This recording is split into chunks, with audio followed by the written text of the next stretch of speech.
Svi smo već izvadili beli luk iz svojih gredica i ta gredica odmah ide u novu setvu i sadnju. Zapravo ona odmah ide u jesenju zonu. U ovoj epizodi pokazat ću vam kakvu ću kombinaciju da postavim iza jedne gredice sa koje sam izvadila beli luk. U pitanju je sadnja krompira, dakle ponovo sadimo krompir, u pitanju je julska sadnja, boranije i tikvica. Vidjet ćete kako ću ih iskombinovati, dobit ćete plan za tu gredicu i daću vam savjete kako da obavite setvu i sadnju. S obzirom da su visoke temperature, moramo da obratimo pažnju na neke detalje. Rana prolećna zona se polako pretvara u jesenju i zimsku zonu, tako da je na red prvo došla gredica sa belim lukom. Kada sam izvadila beli luk, tu sam prvo pobacala otpad iz bašte, odnosno čistila sam crni luk, skinula sam cvetne stapke. Crni luk se nalazi na nekoliko gredica i to me čeka vađenje crnog luka i setva nakon toga. Nakon toga sam po ovoj gredici pobacala ostatke gaveza, ošišala sam gavez, on je resurs za kalijum, ostatke graška, sačuvala sam grašak koji je bio na samoj gredici i to je resurs za azot, pobacala sam grašak i kao što vidite ima dosta trave, uglavnom je pirevina koja je resurs za kalijum i silicijum. Upravo sve to treba kulturama koje ću tu da sadim jer iza belog luka posadit ću krompir i naravno po ćoškovima ide visoka boranija. Zatim sam preko ovog sloja stavila malo stajnjaka, zapravo ovo je 4 metra duga gredica i stavila sam pola ručnih kolica mrvičastog starog stajnjaka, zato što ovdje idemo sa prvom kategorijom plodoreda, u pitanju je krompir. Treća kategorija plodoreda također treba puno hrane da bi plodonosila, a beli luk je iz ozime sadnje i prilično je iscrpio ovaj permamodel. I to je sada spremno za sadnju. Ova gredica ide u zimsku zonu, zapravo krompir će se brati od oktobra, odnosno vaditi pa sve do nove godine, dakle do onih niskih temperatura. A visoka boranija kada se obere, prvi mraz će naravno desetkovati, nakon toga iza nje ide julski rasadnik, a julski rasadnik postavljamo upravo od 15. jula. Oko mene je izobilje, usred smo leta, a ja mislim na zimsku zonu, ali to vam je tipično za onu priču cvrčak i mravi, jer upravo sada se misli na zimsku zonu. Moram da kažem da je ovo treća gredica koja ulazi u zimsku zonu, a koja je posađena pre sredine jula kada je zvaničan rok za postavku jesenje zone. Nakon što je ovo uslojeno, dobro sam zalila. Pravilo broj 1. Kada sadite na visokim temperaturama, morate dobro da rasladite permamodel ili zemljane povišene gredice gde god sadite, zato što ovdje treba da ubacimo krtole, ne smemo da ubacimo u vrelo i kada ubacimo seme, naravno moramo da rasladimo gnezda, ali pre toga sam permamodel. Dakle, to je prvi korak, dobro zalivanje. Dakle, na ovoj gredici imam jedan suncokret koji će ostati, to je samonikli suncokret. Njega ću preskakati. Planiram da posadim tikvice i visoku boraniju i krompir, ali kako ću to da uradim? Zapravo, boraniju ću staviti kao tampon zonu između krompira i tikvica, zato što krompir i tikvice se mogu međusobno poklapati, a sada će boranije i tikvice prve da niknu, krompir ćemo malo da sačekamo zato što su visoke temperature, pa će boranija već da se popne i da bude dobra tampon zona između tikvice i krompira. Dakle, krompir ide u sredini, nakon toga idu nosači sa boranijama, a na krajevima idu tikvice. Sada ćete vidjeti kako izgleda plan. Ovo je plan za gredicu.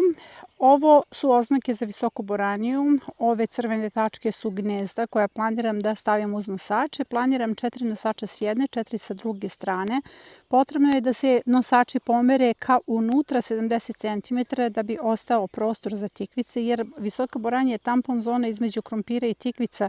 U suprotnom, ako ih spojimo, ako bi recimo krompir bio pored tikvica, krompir bi poklopio tikvice, jer krompir je u permamodelima puzavica i zaista zna da izraste visoko. Dakle, ovdje će prvo boranija da poraste i ona će zaista u ovom periodu prva da napravi ovdje na neki način zid.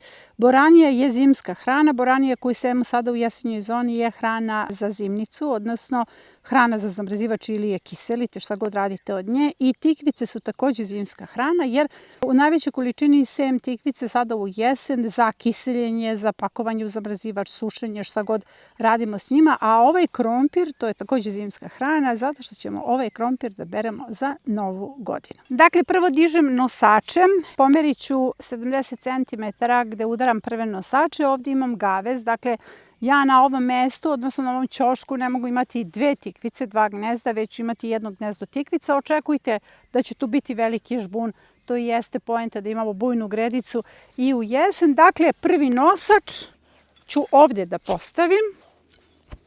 To je to otprilike 70 cm. A drugi nosač 30 cm udaljen od njega. 2 nosača će biti ispred, pošto je ovo ide malo teže, zato što je onako suša. Vidjet ćete kad budem završila. I evo, podigla sam prvu rupu nosača, 4 nosača sa prednje strane i tamo ću da stavim još 4 nosača. Unutra planiram gnezda, vidite kako je to kao neki pravougaonik, dakle 1 gnezdo između, 8 gnezda, 4 plus 4, još 1 gnezdo između, dakle što više gnezda, zato što ovdje planiram gustu setvu, da se onako gusto visoka boranija popne do vrha, zato što to podrazumeva da sa jednog malog prostora imamo i obilniju berbu. I kao što vidite, podigla sam 2 nosača, to je sada spremno za setvu, ali prvo ću ipak da posadim krompir. Da bismo posadili krompir sada, naravno potreba nam je naklijali krompir i ja vas podsjećam da sam vam dala savjet da sačuvate krompir za julsku sadnju. I došli smo do te julske sadnje, dakle od marta čuvamo krompir, krompir je zaista dobro naklijao. Ovako naklijali krompir je garant velike berbe, jer po mom iskustvu krompir koji dobro klija brzo će niknuti. Daću vam savjete šta je potrebno da uradimo da on brzo nikne i kad brzo nikne on će do prvog mraza razviti dobre plodove, jer sada se već u jesenjoj zoni utrkujemo sa prvim mrazom, nekad u oktobru može da nas zadesi prvi mraz, a tada i ako propadne cima, jednostavno imamo puno plodova unutra. Krompir će do tada razviti plodove. Vidite, imam pravo blago, dakle punu korpu naklijalog krompira. Osim naklijalog krompira, potrebna nam je i mešavina 3-2-1. Ponovo se vraćam na tu mešavinu. Ne mora samo mešavina, može recimo čista zemlja, krtičnjak, može čist supstrat, šumska zemlja, šta god imate u okruženju. Zašto nam je ovdje potrebna zemlja? Zato što je jako visoka temperatura i da ne bismo obilno i svaki dan zalivali, jer kao što sam rekla, sada se utrkujemo sa mrazom, potrebno je da ovaj krompir ranije klija, dakle da brže klija. Neće brzo klijati ukoliko nema vlage, a na visokim temperaturama teško je postići dovoljnu količinu vlage. Zato nam je tu potrebna ova mešavina, jer kada ubacimo krompir u gnezdo, dakle klasično svi koji pratite sadnju krompira u permamodelima znate da ću ja sada napravim gnezdo i da ubacim jedan naklijali krompir. Ali na taj krompir ću staviti 2 šake mešavine 3-2-1 ili bilo koje zemlje, jer će ta zemlja kod zalivanja da drži vlagu. Dakle, cilj je staviti nešto što će oko same krtole da drži vlagu. Napravim gnezdo, ubacim krompir i stavim 2 šake mešavine 3-2-1 i navučem seno, odnosno zagrnem taj krompir. Sada kada je posađen krompir, sejem visoku boraniju, jerusalimsku putericu. Nju ću posijati oko ovih nosača, dakle pravim gnezda i u gnezda ubacujem po 6 semena visoke boranije. Evo 9 gnezda i po 6 semena visoke boranije i sa jedne i sa druge strane. Ostalo mi je još da posijem tikvice. Ovo je sorta koju biram, ali je velika prednost za sve vas što sada možete bilo koju sortu da posejete. Zapravo još uvek nemamo neka ograničenja kao što je sorta kratke vegetacije. Predlažem vam da u 4 gnezda ubacite različitu sortu i na taj način dobijete i sortne turnuse. Sa ove strane imam jedno gnezdo zbog gaveza, a sa ove strane ubacujem 2 gnezda. Vidite kako je to pozicionirano.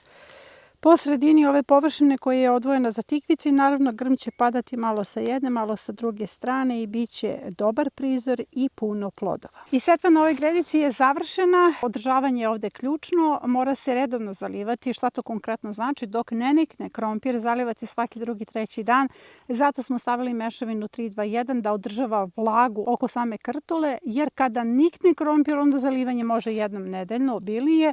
Kada su u pitanju sama gnezda, ona su sada dobro zalivena. Dakle, jako je bitno nakon setve ponovo zaliti sva ta gnezda i možete da stavite malu količinu sveže pokošene trave preko ovih gnezda ili da lagano navučete seno, ali kao neku zavesicu. Samo zbog toga što su visoke temperature, da ne bi sunce na neki način uticalo na oštećenje ovog semena. Kada niknu ovne biljke, mnogo je lakše, onda idemo na zalivanje jednom u 3-4 dana.